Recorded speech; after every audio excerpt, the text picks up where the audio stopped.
We have an epic 2024-25 season. The orchestra's upcoming season offers a mix of classical favorites. By Beethoven, by Tchaikovsky, by Brahms, by Dvorak. And new works. By Gabriela Lena Frank, by Valerie Coleman. The season kicks off September 23rd with a program called Night After Night, with composer James Newton Howard conducting his own music. Scores that he wrote in his long collaboration with M. Night Shyamalan. The famous Philadelphia movie maker will serve as host. So it'll be a chance to hear these scores live on stage and get a little bit of background into the creative process. On opening night, the orchestra, led by music and artistic director Yannick Nézet-Séguin, will present a world premiere.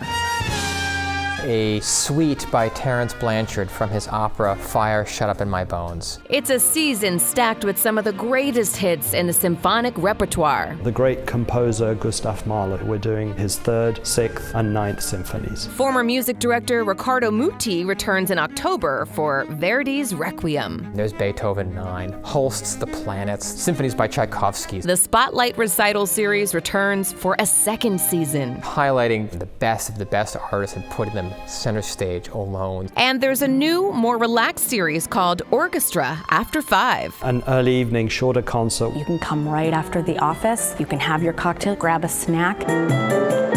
There's live music, performances in the lobby, scavenger hunts throughout the hall. This is the orchestra's first full season in the newly named Marian Anderson Hall.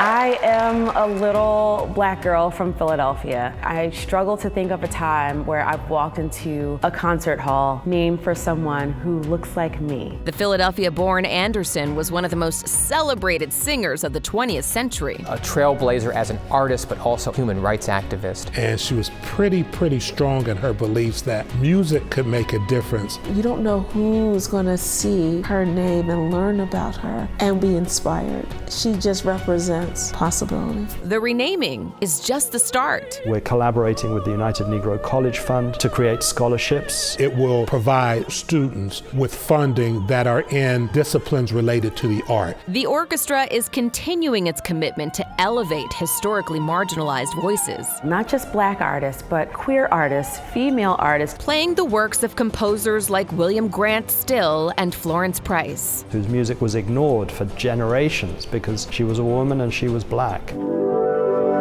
And the music is phenomenal. The Philadelphia Orchestra won its first Grammy for recording the music of Florence Price. Yannick right now is leading the Philadelphia Orchestra in a new golden era. We're attracting the best players from around the world. Like, this orchestra has an all-star membership. And the musicians serve as cultural ambassadors with frequent trips to China and around the globe. We like to say we're America's greatest export. The legendary Marin Alsop is the orchestra's new principal guest conductor. She'll lead the New Year's Eve concert while Yannick shares his holiday mixtape.